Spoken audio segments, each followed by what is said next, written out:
Good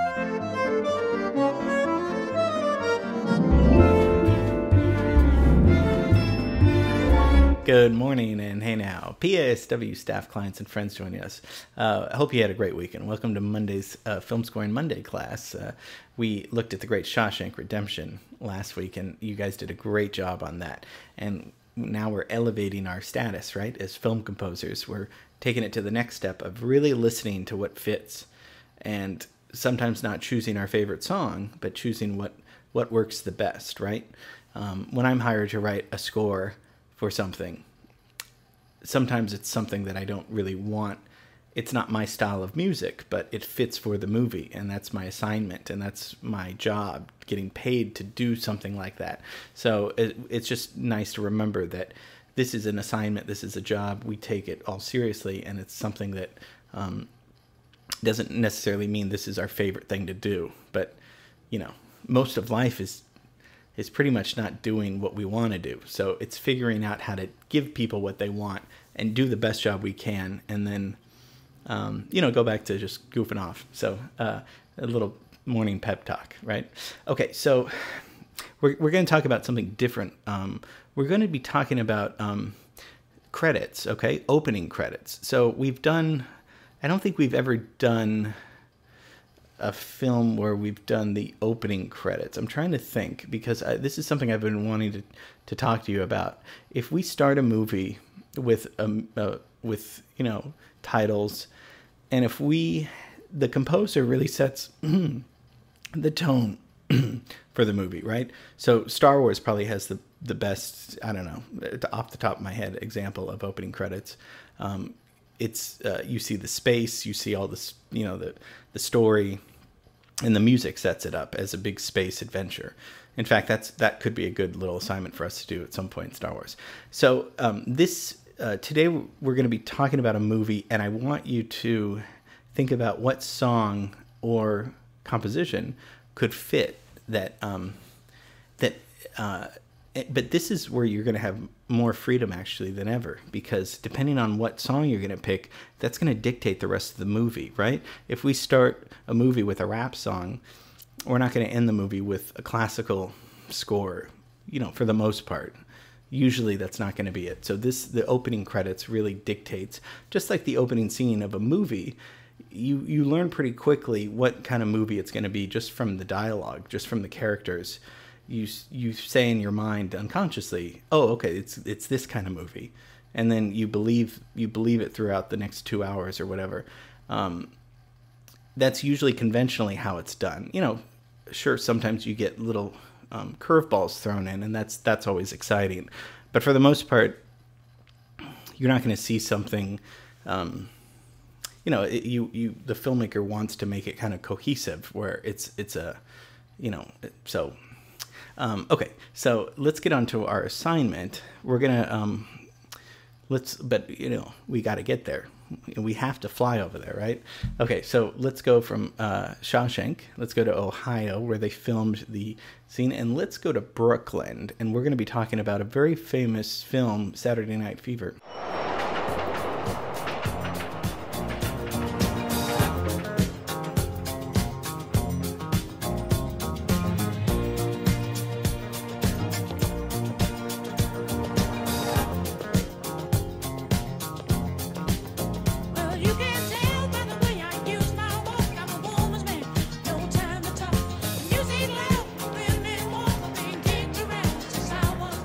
Saturday Night Fever is 1977, big year. It's an American kind of drama film with some, comedy elements, directed by John Badham. And it stars John Travolta. Again, this is another iconic movie where if you haven't seen it, you've definitely seen scenes and you get the gist and you know the music, right? The music is by the famous Bee Gees. So we're going to talk about that. We're going to talk about the year. We're going to talk about your assignment. And we're going to, it's going to set the tone for a very good week ahead. So let's talk about the context of what's happening in 1977. Star Wars comes out, actually. So as we were talking about that, opens in theaters, breaks records, still being talked about.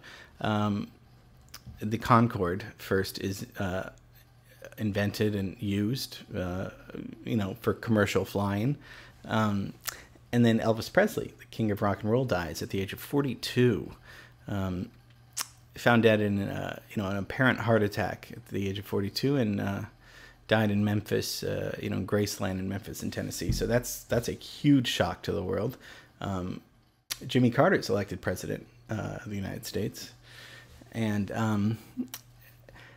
some of these are random, but France, finally, it's the last execution by the guillotine. Now, I had no idea they were hanging people, cutting off people's heads up until 1977 in France. So, I mean, that's very weird. And then we get this scene of punk music coming on to the scene in 1977, late 70s. You get the Ramones, Iggy Pop, Elvis Costello, Sex Pistols. These groups are coming out with new music, hence disco's kind of becoming not as cool, and we're going to talk about disco. And Your Score does not need to be disco at all. So that's kind of what's happening. Okay, so Saturday Night Fever, stars a 23-year-old Travolta, and this, he was famous on Welcome Back, Kotter, but this really elevated him to a movie star status, and he's really great in this role. It's probably his best role, or I think, but he works kind of in Brooklyn, and this is actually the scene that he's walking down the street, as you saw the opening subway. That's the same area, neighborhood where they filmed the French Connection car chase, so that's kind of cool. Just making kind of these parallel things together. So we've been in this neighborhood before. So, okay, and this he's kind of a minority. He's Italian. He's kind of bullied, but then he gets, his family. He's getting arguments. He's just kind of lower working class guy. But on the weekends goes to the discotheque and is this great dancer. And so it's kind of an underdog story a little bit, and kind of like Rocky, only not boxing, more dancing. And it's a good movie. It's really good. But okay, let's watch the scene as it is with the music.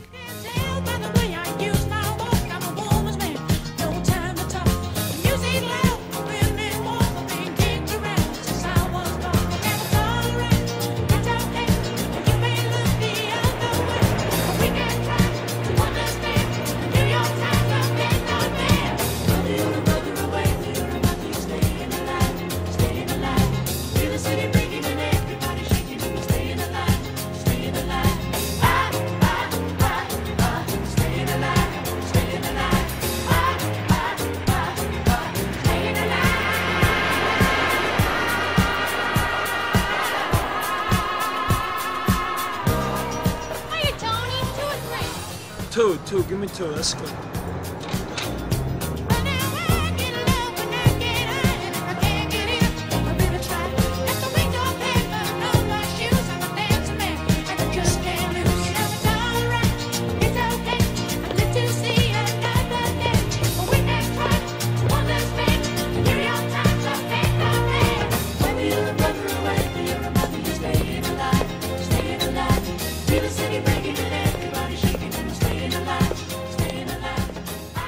That's Staying Alive by the Bee Gees, right? One of the most famous songs, not even disco songs, but just famous pop songs. So the Bee Gees didn't have anything to do with this movie, really.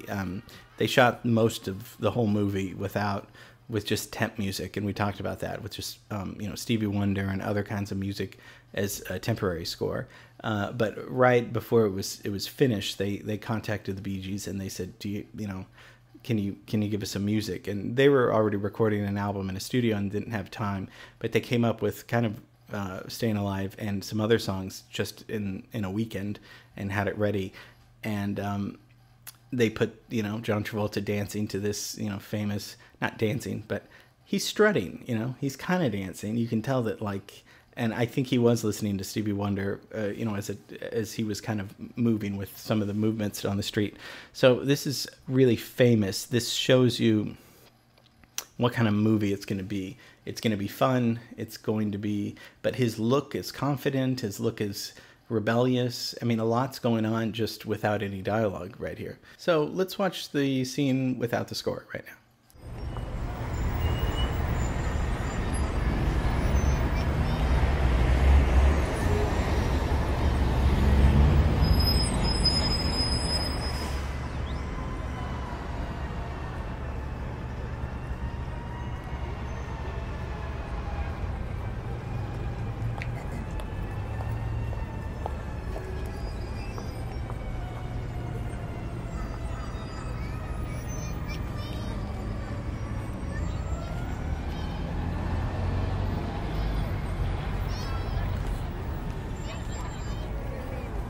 So what do you think? Now it's up to us to come up with anything.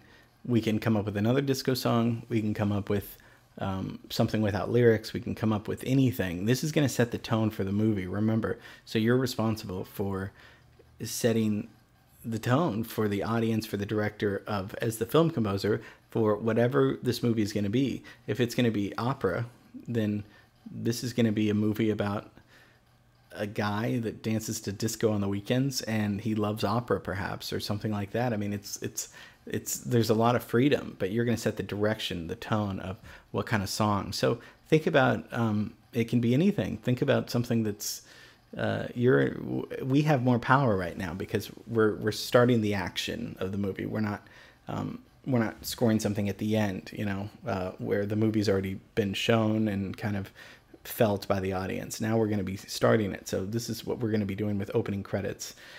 So I'm excited. We're going to come up with some really good stuff. So send it to me, by Wednesday, the latest. And we'll see it on Friday. So, okay, have a great rest of the week, and I will see you tomorrow.